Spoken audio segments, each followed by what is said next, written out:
오늘 우리가 함께 볼 하나님의 말씀 사무엘하 16장 5절부터 8절까지입니다. 사무엘하 16장 5절부터 8절까지입니다.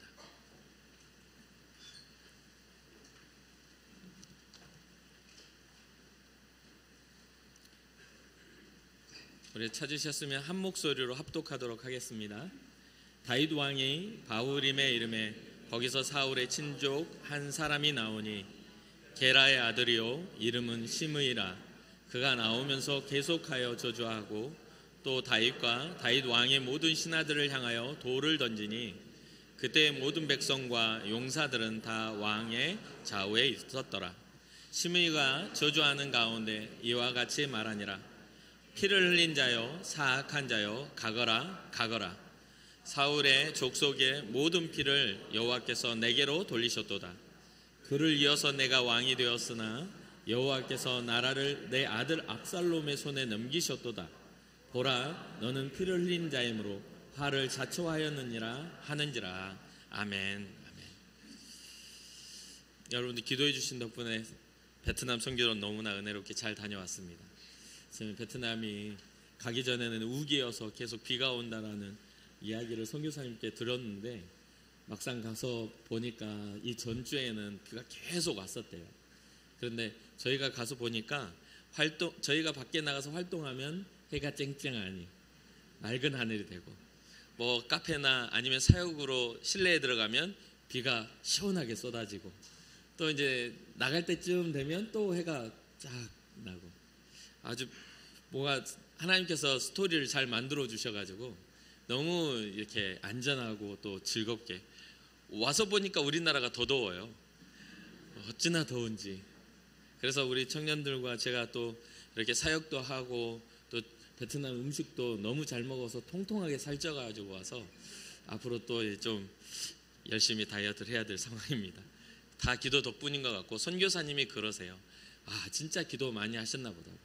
이렇게 타이밍 적절하게 날씨가 좋을 줄 몰랐다고 그러면서 너무나 은혜롭게 교회들을 돕고 또 그런 상황들을 좀 보았습니다. 베트남의 역사도 살펴봤고 전쟁 기록들도 우리가 살펴보면서 우리가 얼마나 큰 복을 받고 있는지를 깨달아 아는 시간이었습니다. 기도해 주셔서 너무 감사합니다. 오늘 말씀의 상황은 다윗이 아들 압살롬에게 쫓기는 상황입니다. 압살롬이라는 아들이 있는데 굉장히 아름다운 머릿결도, 정말 이스라엘 복의 머릿결도 너무나 아름답고 또 아름다운 청년이라고 기록되는 그러한 아들입니다. 그런데 압살롬의 여동생의 사건, 또 그 여동생의 그 불행의 사건들이 이제 성경에 보면 나오는데, 그러한 것들이 중첩되고 이 압살롬과 다윗 왕의 갈등들이 이렇게 중첩되면서 결국은 압살롬이 자기 아버지 다윗을 반역하여서 나라를 이제 뒤집어 엎은 거죠. 그런 상황에서 이제 다윗이 피신의 과정입니다. 다윗을 돕고 충성스러운 그런 신하들과 함께 지금 피신하고 있는 상황이에요. 근데 다윗의 인생을 보면 다윗을 정말 사랑하고 충성스럽게 섬기는 사람도 있었지만, 다윗의 인생은요 정말 많은 고난을 당하고 반대하여서 다윗을 죽이려고 했던 사람도 있었던 것을 보게 됩니다. 지금에 와서 우리는 아브라함과 다윗의 자손 예수 그리스도의 세계라고 할 만큼 이 복음 사역, 하나님의 복음, 믿음의 사역 가운데 가장 핵심적인 인물로 다윗이 기록되고 있지만, 다윗의 삶에서는 항상 승승장구하고 항상 누군가의 호의를 받는 삶만 살지 않았다는 것을 성경은 기록해 주고 있죠. 그 중에 다윗에게 많은 충성된 사람도 있지만 다윗을 저주하고 다윗을 죽이려고 했던 그런 사람도 기록되는 그 중에 오늘은 시므이라는 인물이 나옵니다. 다윗을 저주하는 시므이와 그 저주를 대하는 다윗의 모습을 통해서 우리는 어떠한 모습이 하나님을 기쁘시게 하는 믿음의 모습인지, 그 영적인 깨달음이 우리 가운데 있기를 바라는 마음입니다. 시므이는 사울 왕의 친족 중에 한 사람입니다. 잘 아시다시피 사울 왕은 초대 왕이죠. 이스라엘의 초대 왕으로서 이 다윗을 굉장히 질투하고 다윗을 죽이려고 했던 왕이기도 해요. 끊임없이 자신의 어떤 마음이 이 다윗에게 질투심으로 인하여 다윗을 죽이려고 쫓아다녔죠. 그러한 사울 왕의 친족이 이 시므이이기 때문에 시므이는 기본적으로 누구 편이겠어요? 사울 왕 편이겠죠. 사울 왕의 그런 왕권 때문에 시므이는 아마도 좀 더 유리한 어떤 입장에서 유익을 얻었을 수도 있습니다. 그리고 사울 왕의 정권이 바뀌고 다윗이 등장하면서 뭔가 자기가 가진 권세와 능력이 좀 줄어들었을 수도 있죠. 성경은 그것에 대해서 이야기하고 있진 않아요. 그런데 한 가지 분명한 건 오늘 본문에서 보면 이 시므이는 다윗 편은 아니라는 것이죠. 그렇게 해서 이러한 상황에서 시므이가 등장을 하는데 이 다윗은 지금 어떤 상황입니까? 아들 압살롬의 반역으로 인하여 피난을 가고 있는 상황이에요. 그런데 이제 바후림이라는 곳을 지나고 있을 때에 이 바후림에 이를 때에 이 시므이가 그곳에서부터 나와요. 나와가지고 이 사울을 다윗을 쫓아오면서 저주하기 시작합니다. 굉장히 저주를 해요. 그러면서 시므이의 말과 행동들이 나오는데 이 저주하는 그 저주와 함께 행동들도 얼마나 크게 다윗으로 인하여 괴롭게 만드는지를 보여주는 대목이 나와요. 이 시므이는 다윗과 그 신하들 향해 돌을 던집니다. 막 돌을 던져요. 근데 이 돌을 던진다는 이 행위는 이스라엘 백성들이 봤을 때는 하나의 형벌이기도 하거든요. 특히나 어떤 형벌이냐면 이 돌을 던지는 행위는 처형을 할 때, 죄를 지은 사람을 돌로 쳐 죽일 때 하는 행위이기도 해요. 그래서 보면 율법을 어긴 자에 대한 처형으로 민수기에 기록을 해요. 율법을 어긴 자를 돌로 쳐 죽이는 처형입니다. 그리고 또 하나는 여호수아 7장에 보면 하나님의 명령을 멸시하고 거룩한 하나님의 공동체를 위기에 빠뜨리는 자에 대한 처형이기도 해요. 요한복음에 보면 간음죄를 범한 자에 대한 처형으로 돌 들고 사람들이 나오죠. 사도행전에 보면 사도행전 7장에 보면 신성 모독자에 대한 처형으로 누가 죽죠? 스데반이 죽게 되죠. 이런 처형을 할 때 돌을 던져 형을 집행합니다.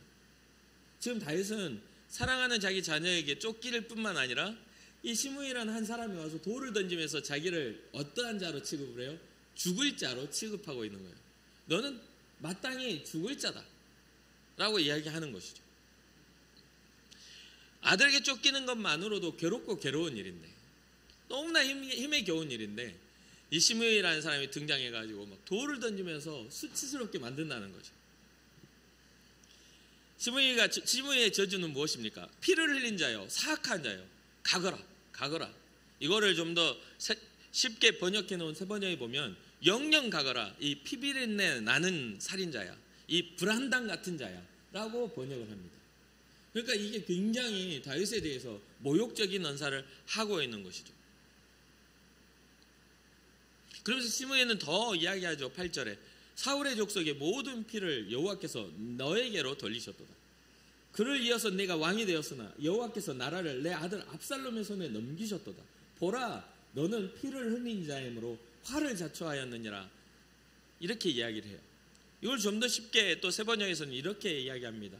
네가 사울의 집안 사람들을 다 죽이고 그의 나라를 차지하였으나, 다윗이 사울의 집안 사람들을 죽였습니까?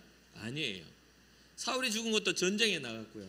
여러 모든 그런 상황들이 하나님의 징계를 통하여 사울의 집안이 몰락이 일어난 거란 말이죠. 그런데 이 시므이는 지금 다윗에게 네가 사울의 집안 사람을 다 죽였다라고 이야기를 해요. 그리고 그렇게 죽이고 그의 나라를 차지했으나 이제는 주님께서 그 핏값을 모두 너에게 갚으신다. 이제는 주님께서 이 나라를 너희 아들 압살롬의 손에 넘겨주셨다. 이런 형벌은 너와 같은 살인자가 마땅히 받아야 할 재앙이다 라고 이야기합니다. 얼마나 괴로운 일입니까? 그런데 너무나 재미있는 건 시므이가 누구의 이름으로 지금 저주하고 있습니까? 주님의 이름입니다. 그런데 우리가 이 스토리를 알고 이 상황을 알고 있는 우리가 이걸 보면 과연 시므이의 그 말에 주님의 정말 뜻이 담겨 있습니까? 아니에요. 시므이의 감정과 그의 억울함과 그 기회를 엿봐서 상대를 모욕하려고 하는 그러한 감정이 느껴지지 않습니까? 그렇게 우리는 교회 안에 신앙자이기 때문에 하는 모든 그런 응답받았다는 이야기들을 조심해야 합니다. 주님의 뜻이 없이 주님의 뜻을 이용해서 우리가 우리의 할 말을 다 해버리면 안 된다는 것이죠. 그렇게 되면 진짜 다른 사람을 상처 입히기 위하여 주님의 말씀을 갖다 사용하게 되는 것이니까요. 이런 이야기를 들은 시므이의 말을 저주를 들은 이 다윗의 신하 중에 아비새, 장군 아비새가 열이 받습니다. 열이 받아가지고 하는 말이 아니 저 죽은 개만 또 못한 게 하면서, 요즘에는 이제 개라는 단어는 좋은 단어로 많이 쓰여지잖아요. 개 좋아. 그렇죠. 옛날 같은 경우는 우리는 어렸을 때 제가 이제 욕을 잘 못하니까 세우고 진짜 할 수 있는 욕이 이제 개 자식이라고, 이런 개새끼야 하면 제고 제가 할 수 있는 욕이었거든요. 근데 지금은 그 개라는 단어 잘못 사용하면 큰일 나서 요즘은 잘 사용을 못하죠. 앞으로도 사용 못하는 게 안 하죠. 그런데 여기에서 아비새의 말은 이 죽은 개가 어찌 내 주 왕을 저주하리까. 이 이스라엘 백성의 개는요 굉장히 부정하고 굉장히 수치스러운 것으로 사용할 때 이 개라는 단어를 사용해서 그런 부분들을 인용했던 이야기이기도 해요. 이 죽은 개가 어찌 내 주 왕을 저주하리까. 건너가서 죽이고 오겠습니다. 허락해 주십시오. 아비새가 이제 열이 받아가지고 이야기를 합니다. 제가 이 말씀을 준비하면서 생각해 봤어요. 내가 이러한 일을, 억울한 일을 당할 때 나를 위하여 대신 나서서, 아니 목사님에 대해서, 아니 뭐 관계면 형에 대해서, 아니면 뭐 동생에 대해서 누가 이런 이야기 열받는다고 대신 나서줄 사람이 내게 있나? 혼자 곰곰하게 생각을 해봤어요. 그랬더니 몇몇이 이렇게 생각이 나고 떠오르긴 하더라고요. 여러분들은 어떠신가요? 여러분들이 억울한 일을 당하거나 힘겨운 일을 당할 때 여러분들을 대변하여서 여러분들을 사랑하고 여러분들을 가로막아줄 수 있는 그런 사람이 주변에 계십니까? 만약에 계시다면 여러분 그 사람을 소중하게 여기시길 바라요. 그런데 여기에서 소중하게 여기는 것에만 멈추지 말고 그 사람에게 우리가 어떠한 모습으로 우리의 믿음을, 우리의 삶의 모습을 보여줘야 할까도 고민해 봐야 되잖아요. 오늘 이 이야기를 들은 다윗의 반응은 정말 대단합니다. 이 말을 들은, 저 죽은 개만 또 못한 걸 내가 건너가서 죽이고 오겠다고 허락해달라고 했을 때 다윗이 그런 이야기를 해요. 아니 무슨 말을 하는 거냐. 스루야의 아들 아비새거든요. 스루야의 아들아, 나의 일에 너희가 왜 나서는 거냐. 주님께서 그에게 다윗을 저주하라고 분부하셔서 그가 저주하는 것이라면, 그가 나를 저주한다고 누가 그를 나무랄 수 있겠는가. 지금 이제 만약에 주님이 시므이에게 저주하라고 말씀하셔서 주님의 이름을 한 거잖아요. 지금 시므이가 나와서 주의 이름으로 한 거예요. 그러니까 주님이 저주하라고 한 거라면 그를 누가 나무랄 수 있겠느냐 라고 해요. 그러면서 다른 신하들과 그 스루의 아들 아비새 그 아들에게 하는 말이 이렇게 이야기합니다. 생각하여 보십시오. 나의 몸에서 태어난 자식도 나의 목숨을 노리고 있는데 이러한테 하물며 저 베냐민 사람이 와가지고 나한테 저주한다고 하는 게, 주님이 그렇게 하라고 시키신 일이라면 그가 저주하게 그냥 내버려 두십시오 라고 이야기를 합니다. 되게 정말 예상치 못한 반응 아닙니까? 누군가 어떤 일이 우리가 힘든데 와가지고 옆에서 더해 그러면은 옳았구나, 잘 됐구나, 여기서 힘들었는데 너한테 풀자고 멱살 잡아야 되는 게 사람입니다. 그렇죠? 그렇지 않으면 힘들어 죽겠는데 그 지금 불난 집에 부채질해? 라고 하고 그렇게 할 수 있겠죠. 근데 다윗은 그렇게 반응하지 않아요. 그런데 내버려 두라고 하는 이 다윗의 그러한 선언, 그 배경에 어떠한 마음이 있었냐면 바로 12절에 이렇게 이야기합니다. 혹시 여호와께서 나의 원통함을 감찰하시리니 오늘 그 저주 때문에 여호와께서 손으로 내게 갚아주시리라. 주님은 우리의 억울함마저도 어떻게 하시는 분이다, 감찰하시는 분이라는 믿음이 다윗에게 있었던 겁니다. 이것을 좀 더 쉽게 세번역에서는 이렇게 표현합니다. 혹시 주님께서 나의 이 비참한 모습을 보시고 오늘 시므이가 한 저주 대신에 오히려 나에게 좋은 것으로 갚아주실지 누가 알겠습니까? 자기 신하들에게 그런 이야기를 하는 것이죠. 우리는 우리의 억울함을 다 풀어야만 개운하고 시원하게 그것이 풀린다고 생각합니다. 근데 우리 스스로의 억울함을 풀려면요, 상대에게 상처 입히지 않고서는 시원스럽게 안 풀립니다. 한 대 맞으면 2대 때려야 시원해지는 거고요. 한 번 긁히면 두 골로 그냥 긁어버려야 시원해지는 게 사람이에요. 안 그렇습니까? 여러분 진짜 한 줄 깊게 긁혔는데 반 줄만 긁어놓고 내가 이겼어 하는 사람 별로 없어요. 그렇잖아요. 오른쪽에 딱 긁어놓으면 왼쪽까지 같이 긁어놓고 이쪽 긁혔는데 두 개 긁고 왔어. 시원하게 그래 생각하지. 그렇잖아요. 그런데 다윗은요, 자기가 갚지 않고 하나님이 자기에게 선하게 갚아주실 것에 대한 믿음이 있었다는 겁니다. 그러니까 초조하게 내버려 두라고. 대단한 믿음이지 않습니까?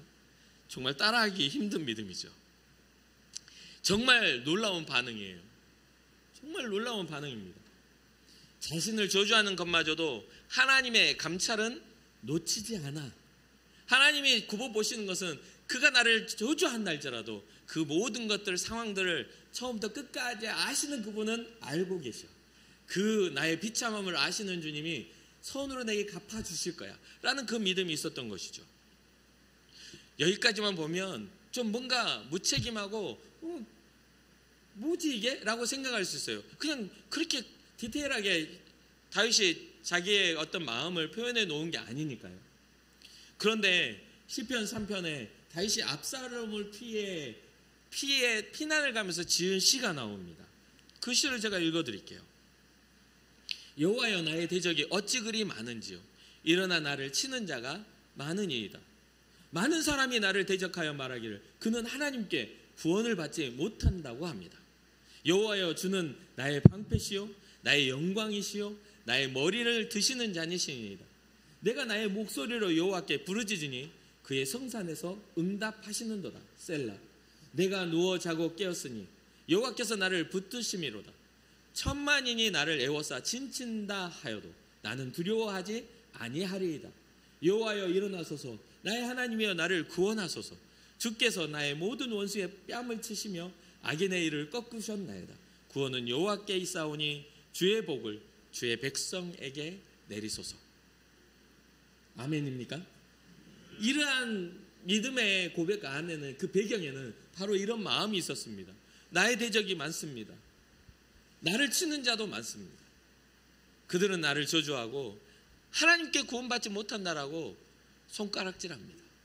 그런데요, 하나님 여전히 나에게 방패가 되시고, 여전히 하나님은 나의 영광이 되시고, 여전히 하나님은 나의 머리를 드시는 그러한 주권자이심을 고백합니다라는 그 신앙이 다윗에게 있었기 때문에 시므의 저주마저도 하나님이 시키셔서 저주하는 일이라면 내버려 둬.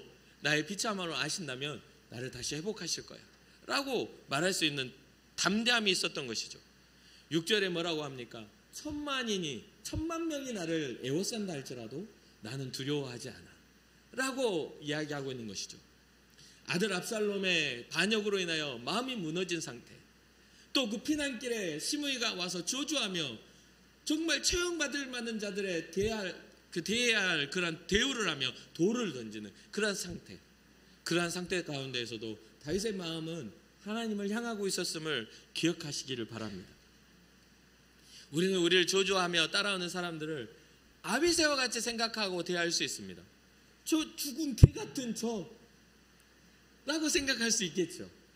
우리를 음해하고 우리를 모함하면 억울해서 잠 못 이루고 화가 나가지고 몸부림칩니다. 그런데 하나님이 인정하시는 신앙은 다윗과 같은 모습임을 잊지 마시기를 주님의 이름으로 축복합니다. 그래서 다윗과 같은 고백이 우리에게 일어나야 돼요. 하나님, 대적자가 많고 나를 치는 자가 많아요. 하나님, 저들은 나를 저주하고 나를 구원받지 못할 자로 여깁니다. 그러나 하나님, 저는 하나님이 나의 구원이세요. 하나님이 나의 영광이세요.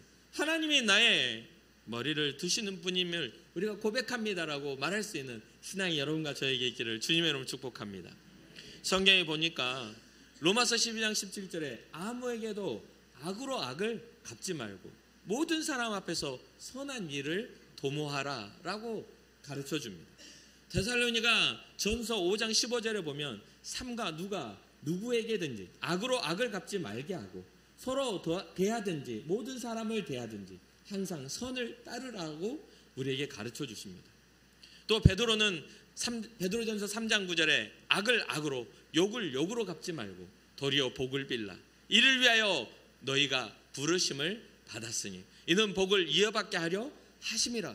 우리가 복 받으려고 하는, 하나님 앞에서 복을 누리려고 한다면 악을 악으로 갚지 말고 욕을 욕으로 갚지 말며 오히려 복을 빌 때 그 이어받을 복이 우리에게 닿는다는 것을 잊지 마시기를 주님의 이름으로 축복합니다. 나중에 압살롬의 반역이 실패로 돌아가요.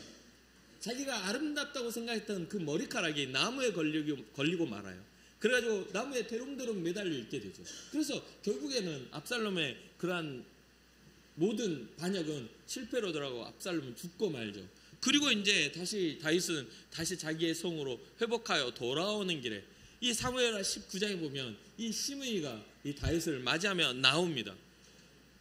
사무엘하 19장 18절부터 20절까지 제가 읽어드릴게요. 왕의 가족을 건너가게 하며 왕이 좋게 여기는 대로 쓰게 하려 하여 나룻배로 건너가니 왕이 요단을 건너가게 할 때에 게라의 아들 시므이가 왕 앞에 엎드려 왕께 아뢰되 내 주여 원하건대 내게 죄를 돌리지 마옵소서.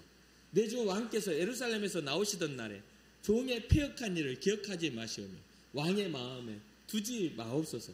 왕의 종 내가 범죄한 줄 9기에 오늘 요셉의 온 족속 중에 내가 먼저 내려와서 내 주 왕을 영접하나이다 하니.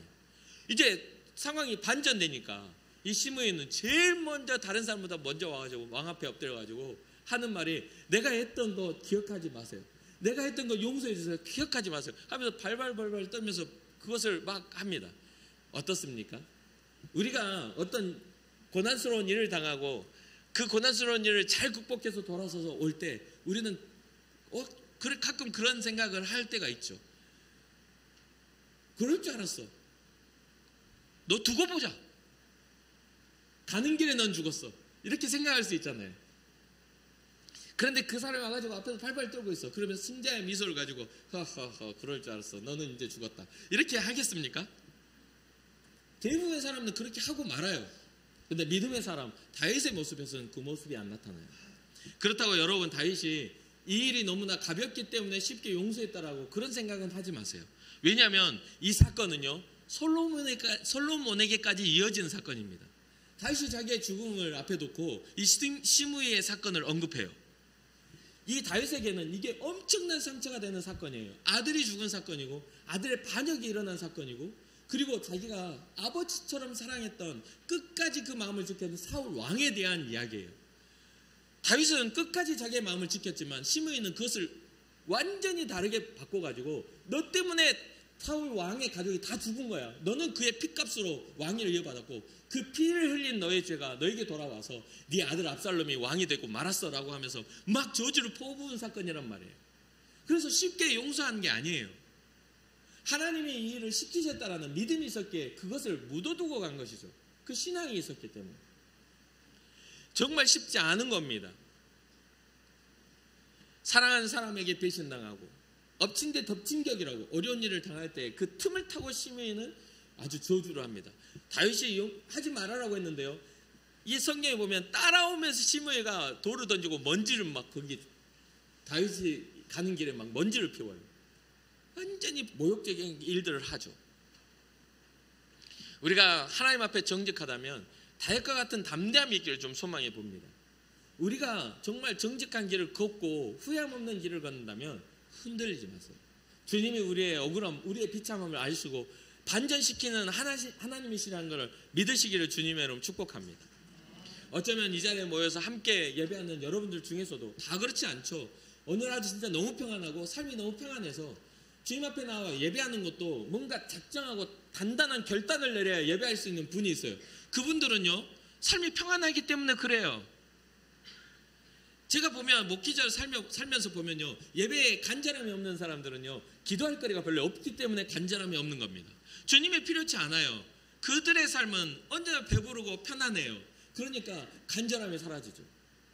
그런데요 보통 대부분 간절하게 예배하며 간절하게 하나님 앞에 엎드리는 사람은요 삶의 간절함이 있어요. 자녀의 문제든지 재정의 문제든지 건강의 문제든지 가족의 문제든지 그런 것들이 나를 간절하게 만들어요. 눈물을 흘리지 않으면 견딜 수 없는 삶 속에서 주님 아니면 안 된다라는 이야기를 하는 거죠. 다윗도 그렇죠. 기도할 거리가 없고 전쟁할 거리가 없을 때 밧세바를 범했던 것처럼 그의 삶에서 지금 이러한 모습은 오히려 하나님이 나의 구원이라고 엎드릴 수밖에 없는 상황입니다. 자기의 힘으로 정말 그것을 감당하지 못할 아들의 문제, 그런 것들을 대면했을 때 여러분들의 삶 속에 혹시 여러분 삶에 고난이 찾아왔다면 주님 만날 시간이라고 꼭 기억하시기를 주님의 이름으로 축복합니다. 광야가 여러분들에게 힘겨움을 주는 거지만 오히려 광야가 주님을 간절하게 바라게 만드는 그러한 우리의 심령에 가난함을 주는 시간임을 꼭 기억하시길 바랍니다. 그리고 주님 앞에 엎드려 기도해야 될 때를 놓치지 마세요. 하나님 앞에 온전함을 드려야 될 때를 놓치지 마세요. 그때 아이고 이것 좀 실수해서 그런 생각 가진 그 정도의 아니란 마음으로 살아가서는 안 돼요. 오히려 우리의 마음에 격하게 일어나는 감정이 일어날 때 입을 다물 줄 아는, 침묵할 줄 아는 그런 지혜도 우리에겐 필요한 것입니다. 모든 걸 다 풀어내야만 문제가 해결되는 게 아니에요. 오히려 풀어내지 않고 주님께 그것을 맡겨드릴 때에 주께서 일하여 주신다는 것을 잊지 마시기를 바랍니다.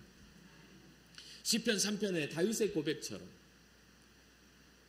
사람들의 비난과 손가락질, 당장의 눈앞에 닥쳐온 그러한 믿음의 고난이라 할지라도 주님이 나의 방패시라고, 주님이 나의 영광이시라고, 주님이 나의 머리를 들어주시는, 나의 면을 세워주시고 나를 온전하게 해주시는 분이라는 그런 신앙의 고백이 여러분과 저에게 간절히 있기를, 그 간절한 신앙의 고백이 있기를 주님의 이름으로 축복합니다.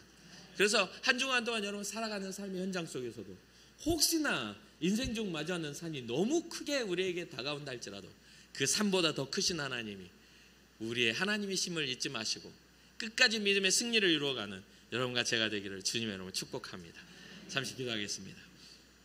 살아계신 하나님 감사합니다. 오늘도 우리에게 주신 이 귀한 하루를 통해서 주의 말씀을 듣게 하시고 또 알게 하시고 깨닫게 하신 은혜 주시니 감사합니다. 날마다 우리가 주님 앞에 나아가 주님 앞에 예배하는 것은 주께서 우리의 방패가 되시고 우리의 영광이 되시고 우리의 머리를 들어주시는 하나님이심을, 우리의 삶의 인생의 주권자이심을 고백하는 우리의 신앙의 고백인 줄 아오니 하나님이 우리에게 찾아오셔서 성령으로 말씀하여 주시고 우리에게 또 주어지는 또 시간 속에서 주님의 뜻을 우리에게 밝히 보여 주시옵소서. 고난이 와야 기도하는 인생이 아니라 우리의 일상이 기도하는 인생이 되게 하시고 주님이 기뻐하시는 그러한 믿음의 일들을 바라보며 끝까지 걸어갈 수 있는 이러한 다윗의 신앙과 같은 신앙 되게 하여 주옵소서. 혹시나 우리의 인생에 무거운 힘든 일이 중첩된다 할지라도 그 힘든 일과 사건에 우리의 시선을 뺏기지 아니하고 그 이면에 우리를 다시 한번 일으켜 주실 하나님을 기대함으로 문제보다 그 크신 하나님을 바라보는 신앙의 눈 열려질 수 있도록 도와주시옵소서. 감사를 드리며 이 모든 말씀 예수님의 이름으로 축복하며 기도합니다. 아멘.